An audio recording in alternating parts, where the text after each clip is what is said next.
అనగారిన జీవితాల్లో అక్షరదారి పొద్దై పొడిసెను చదువుల జెండగా మారి ఈ దేశపు మొదటి పంతులమ్మగా చేరి మన జీవితాల్లో నింపిందో వెలుగుల దారి.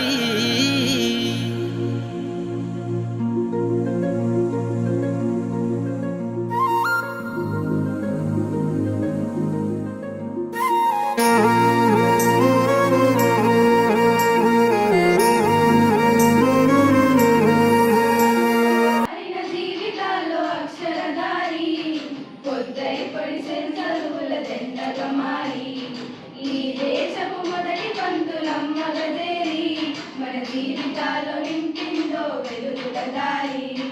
మరువద్దుల సమాజమా మహనీయులను, మరువద్దుల సమాజమా మహనీయులను, పూలే సావిత్రిబాయి త్యాగాలను.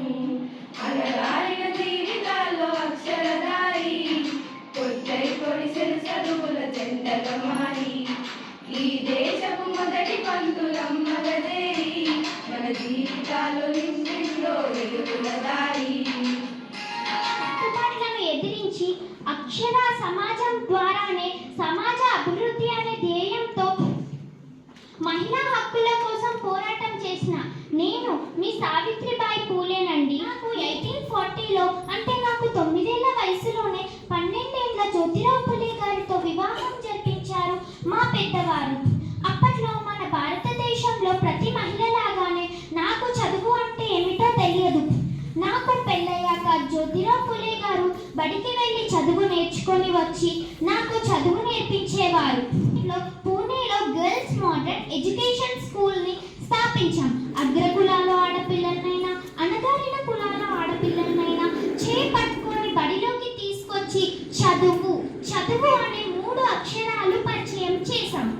కులాల ఆడపిల్లల తల్లిదండ్రులను అతి కష్టం మీద ఒప్పించి కొద్దిమంది ఆడపిల్లల్ని పోగు చేసి వారికి అక్షరాలు దిద్దడం చాలా మంది అగ్రకులాల వారికి నచ్చక నేను పాఠశాల మూసివేయాలని నేను పాఠశాలకు వెళ్ళే దారిలో నన్ను రాళ్లతో కొట్టారు, బురద నీళ్లు చల్లారు, పేడ నీళ్లు చల్లారు, నువ్వు ఆడపిల్లల్ని చెడగొడుతున్నావని నన్ను బూతులు తిట్టారు.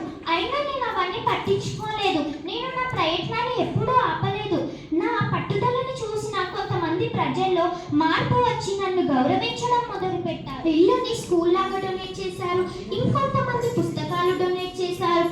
అలా ఒక్కో చినుకు కలిసి సముద్రమైనట్టు ఒక్క స్కూల్ 4 ఇయర్స్లోనే 20 స్కూల్స్ లాగా మారాయి. మా జీవిత కాలంలో మేము మొత్తం 52 స్కూల్స్ని నిర్మించాం.